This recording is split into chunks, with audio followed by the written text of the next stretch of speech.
नमस्कार दोस्तों, मैं विकास और आप देख रहे हैं हिंदाबाद।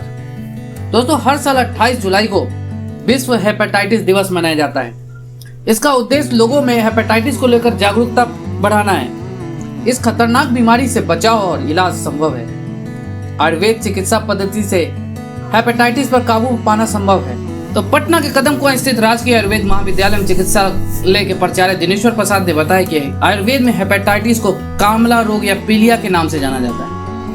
पित्त जब यकृत विकृति या अन्य किसी कारण से खून में मिलने लगता है तो इस रोग की उत्पत्ति होती है। वहीं श्री प्रसाद ने आयुर्वेद की अहम भूमिका के साथ साथ अन्य विभागों में इसके अलग अलग इलाज पद्धति एवं औषधीय पौधों के बारे में आज इस खास दिवस पर विस्तृत जानकारी दी। तो आइए जानते हैं आयुर्वेद के लाभ और उसके जुड़े औषधीय पौधों के बारे में।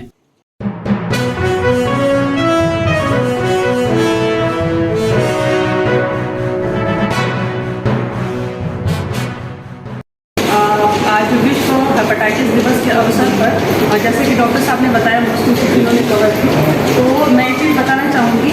जो माँ से शिशुओं में जो हेपेटाइटिस बी हो रहा है, हेपेटाइटिस जो बीमारी है वो क्रॉनिक और एक्यूट फॉर्म में होती है। तो जो एक्यूट फॉर्म की बीमारी है वो सेल्फ लिमिटिंग है। सेल्फ लिमिटिंग का मतलब कि बीमारी हुई और अपने आप से वो ठीक हो जाए। तो लगभग इसका जो दिन होता है वो चार सप्ताह या 1 महीने के अंतर्गत ये ठीक हो जाती है। जबकि जो क्रॉनिक डिजीज है तो वो क्या करती है, वो आगे बढ़ती है 6 महीने और उससे भी आगे, और उपद्रव स्वरूप बहुत सारी बीमारियाँ फैलाती है।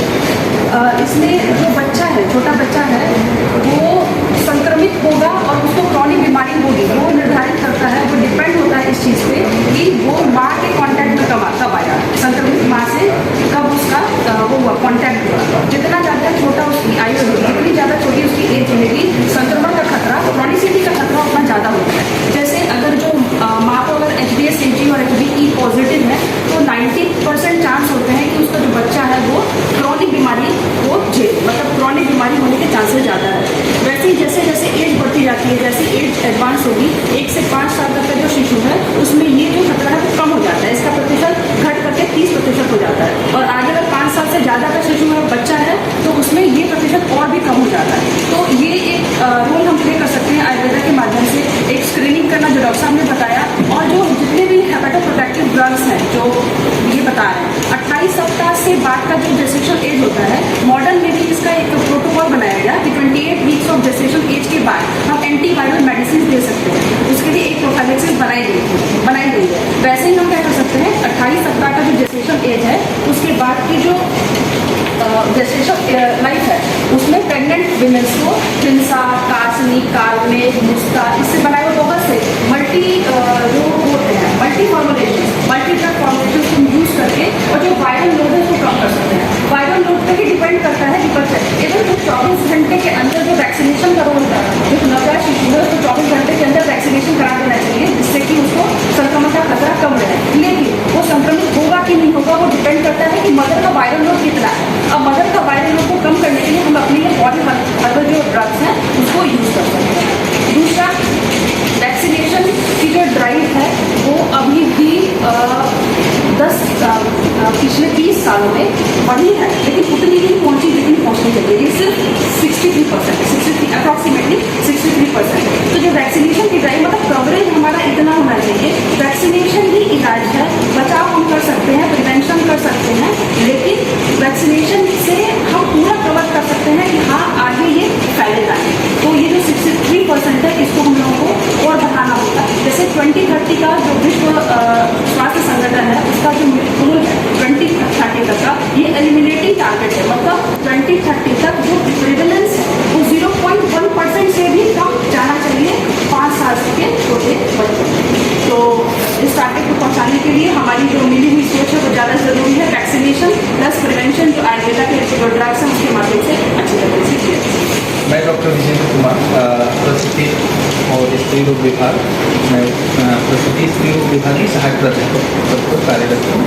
और आज जैसा कि विश्व हेपेटाइटिस दिवस मनाया जा रहा है और विश्व हेपेटाइटिस दिवस पे एक कार्यक्रम आयोजित किया गया हमारे कॉलेज की तरफ से। मैं बताना चाहूँगा कि जो प्रेगनेंसी के दौरान हेपेटाइटिस बी है उसकी हम लोग स्क्रीनिंग करते हैं।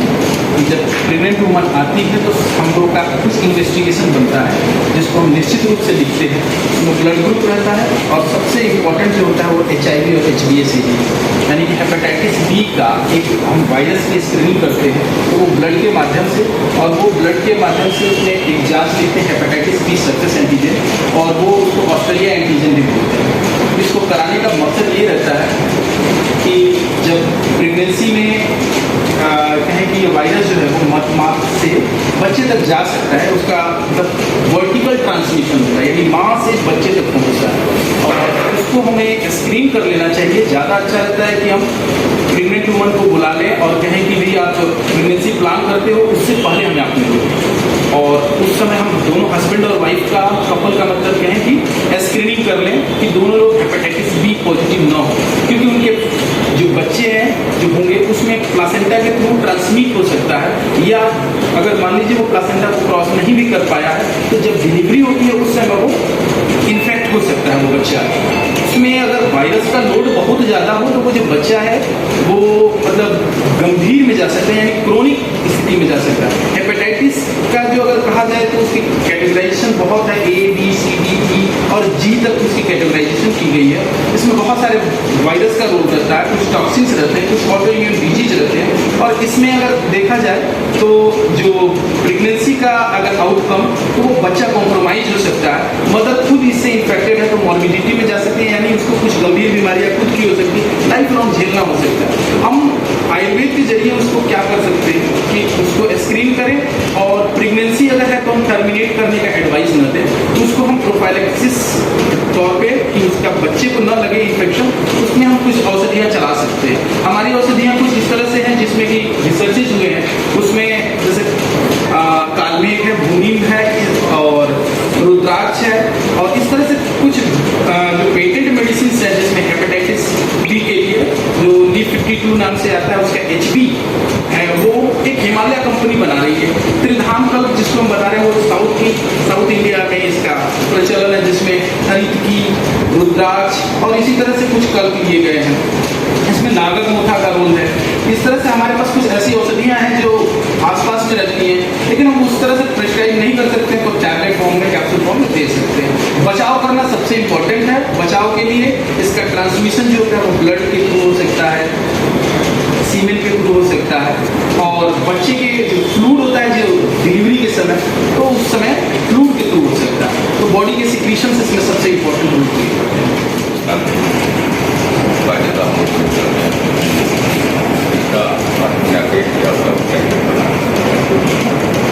बहुत ही एंटीवायरल है, दोस्तों से खासतौर पर डीलिंग का जो रोग है कोई आमदी जो लगा हुआ है उसका बहुत ही अच्छा रोग है। और उसके बाद काफी लगा काफी काफी अगर में काफी और इसका बहुत ही इफेक्टिव तुलसी हुआ, संतत हुआ, इलेक्ट्रिक हुआ, इलेक्ट्रिक दोनों को काम होता है। लीवर और किडनी दोनों से रिलेटेड चीज़ रहता है। जहाँ लीवर खराब हुआ वहाँ किडनी कैविटी के दोनों को लीवर की पहले डाइट लॉस करता है, पूरा GI सिस्टम पहले डिस्टर्ब होगा तभी डायबिटीज होता है। पहले हम लोग GI सिस्टम को जो पाचन जाते हैं उसको जो है हम लोग पहले वो अजमेर में अग्नि की पूजा करते हैं, मेरे बल्ला अग्नि करेंगे। तो अग्नि की जी हम लोग जब तक बंद नहीं होती तब तक जो है कोई रोगों का निराकरण हमारा आयुर्वेद जगत भी, हमारा आयुर्वेदिक कॉलेज भी इसमें जो है लगा हुआ है जो है। और हमारे यहाँ जो पेशेंट आते हैं जो है आपको 600-700 OPD है, जिसमें सभी विभागों हमारे जो मूल रूप से जो है दर्पण विभाग हुआ, स्त्री प्रसूति हुआ, बाल रोग हुआ, जो है विज्ञान हुआ, जो है चाहे चिकित्सा हुआ, परिष्कार हुआ, सभी विभागों में जो है इसका इलाज हो रहा है। और काफ़ी हमारे यहाँ सफलता जो है, हम समझते हैं कि OPD में 15-20 पेशेंट पर डे करीब ये मिलते हैं जो हेपेटाइटिस कोई A का है, कोई B का है, कोई C का है, D का है। और हम लोगों के यहाँ थक करके जनरली जो है कि चारों तरफ से तन मन धन से थकने के बाद लोग आता है जो है, और उसमें से काफ़ी हम लोगों के यहाँ रिजल्ट जो है पॉजिटिव रहा है। अभी आप लोगों ने हमारे जो मेडिसिनल प्लांट्स हैं इसके बारे में सुना है, इसकी बहुत सारी दवाइयाँ मार्केट में है जो है। हमारे अस्पताल, हमारी फार्मेसी में भी बन रही है, हमारे यहाँ कुछ रिसर्च के लिए मेडिसिन भी बन रहा है। तो हम लोगों के यहाँ इंडोर ट्रीटमेंट की भी व्यवस्था है जो बहुत सारे क्रोनिक पेशेंट हो जाते हैं या एक्यूट कंडीशन होते हैं, तो उसका प्रिवेंटिव क्यूरेटिव दोनों पॉइंट ऑफ व्यू से और पंचकर्म के माध्यम से भी हम लोगों के यहाँ जो बहुत सारे एक्यूट पेशेंट हैं उनको पंचकर्म करा करके भी जो है उसका जो है हम लोग आपको इलाज करते हैं। एक फिर यहाँ इम्यूनिटी की बात आती है कि यहाँ भी इम्यूनिटी की ज़रूरत है। इम्यूनिटी बूस्टर, इम्यूनिटी इन्हांसर जो मेडिसिन है उसको जो है सपोर्टिव मेडिसिन के रूप में हम जब देते हैं तो उसका लाभ। और एक चीज़ जो है कि एलोपैथिक का जो वैक्सीन हो या एलोपैथिक की दवाई हो, उन सब दवाइयों के साथ भी अगर हमारी आयुर्वेदिक दवाइयाँ अगर उसमें ऐड कर दी जाती है तो हम समझते हैं कि उसके लाभ की जो प्रतिशत है, जो है लाभ का जो है परसेंटेज है बढ़ जाता है। कुल मिलाकर के हम इतना ही कह सकते हैं कि हम लोग जो है आपको हेपाटाइटिस बी से संबंधित जो भी बीमारियां हैं जो है जो उसको हम लोग ठीक करने में सक्षम है जो है, और काफ़ी हद तक हम लोग ठीक कर रहे हैं। ये समाज में आप लोगों के माध्यम से एक जो है सूचना देनी थी कि साहब हेपाटाइटिस बी के डे के अवसर पर योग आयुर्वेद के जो है जो सिद्धांतों को जो हम लोगों के यहाँ दिनचर्या है, ऋतुचर्या है, जो सर्वृत है, जो आचार रसायन है, इसका अगर पालन नियमित रूप से करें, लाइफ स्टाइल को चेंज करें तो ये बीमारी एक तो होगी नहीं, अगर होती भी है तो बहुत जल्दी ठीक हो जाएगी। इसी वक्तव्य के साथ आप सभी लोगों का धन्यवाद। सोलेनम डायग्राम, इसको मकोई बोलते हैं, ताकमाची बोलते हैं। इसका जो है लीवर पर बहुत अच्छा प्रभाव है, लीवर करेक्टिव है।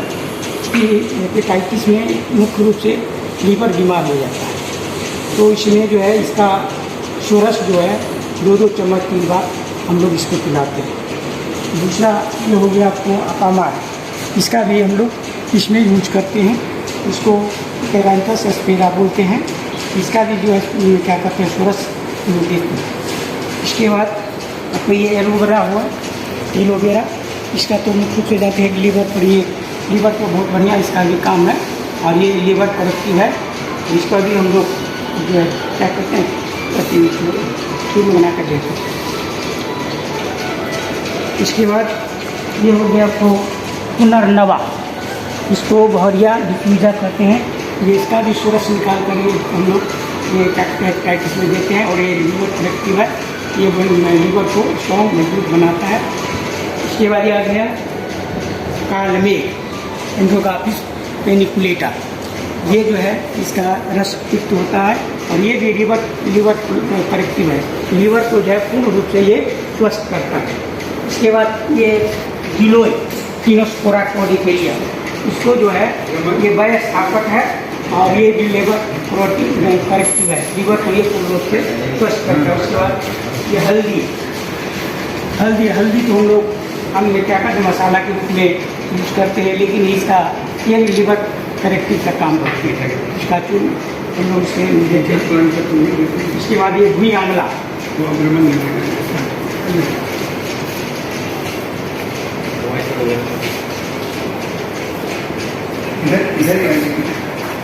इस पौधे को आप देख रहे हैं, ये भूमियावल्की है। भूमियावल्की मैं पहले इसलिए दिखाना चाहूँगा कि इसका इम्पोर्टेंस ज़्यादा इसलिए है, फैलेंथस निगुरी इसका बॉटनिकल नेम है और इसकी देखिए पहचान ये है, इसके नीचे आप देख रहे होंगे आंवला के टाइप से नीचे इसके लगे हुए हैं और यही इसी कारण इसका नाम भू आंवला है, भू आंवलकी भी कहते हैं।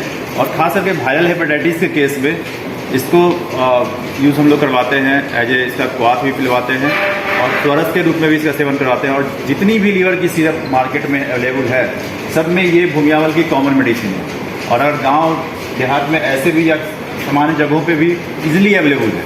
आप जाएंगे किसी भी खेत में देखेंगे तो इजीली अवेलेबल है, लेकिन कोई भी लीवर की दवा बनी हो उसमें ये भूमियावल्की पड़ती ही पड़ती है, क्योंकि ये लीवर को ये करने में बहुत ज़्यादा इसका रोल है। दूसरा एक मेडिसिन और दिखाना चाहूँगा, ये कालमेघ जो कहते हैं पेनिकुलेटा, ये भी कालमेघ जो है इसका लीवर को बहुत अच्छा रोल है, एक्रेज में बहुत अच्छा रोल है। और इम्पॉर्टेंट प्लांट के रूप में जो भी आपका मेडिसिन बन रहा है, लीवर सिरप का या लीवर का टॉनिक बन रहा है, जो भी है उसमें कालमेघ का योग पड़ा हुआ ही है। ऐसे भी हम ये काफ़ी तिक्त होता है तो इसका भी सेवन हम लोग स्वरस के रूप में भी देते हैं, लेकिन लास्टली सिरप के रूप में इसलिए दिया जाता है कि ये पैलेटिव लो आराम से लोग उसको ले सके। तो ये है हल्दी। देखिए हल्दी के बारे में एक बहुत बड़ी आपको बताना चाहेंगे, आम लोगों में क्या है, जैसे जॉन्डिस हुआ, जैसे यकृत की बीमारी हुई, लोग कहते हैं हल्दी बंद करवाते हैं सबसे पहले, लेकिन वो गलत है। हल्दी कहीं भी यकृत रोग को या कहें कि जॉन्डिस को बढ़ाने वाला नहीं होता है, बल्कि हम आयुर्वेद में उसको घटाने वाला कहते हैं। तो ये अवधारणा से बचना चाहिए। यकृत के लिए बहुत लाभकारी है हल्दी। अब गिलोय है, गिलोय जो है आप देख रहे होंगे इस राष्ट्रीय औसत भी है, और तीनों कॉर्डिकोरिया और यकृत बीमारी में या कहें कि ये भी जिस प्रकार मैंने बताया, सभी यकृत रोग में गिलोय का सेवन करवाया भी जाता है। तो रस के रूप में हुआ, स्वाद के रूप में हुआ, या इसका गिलोय शब्द के रूप में हुआ, ये बताया।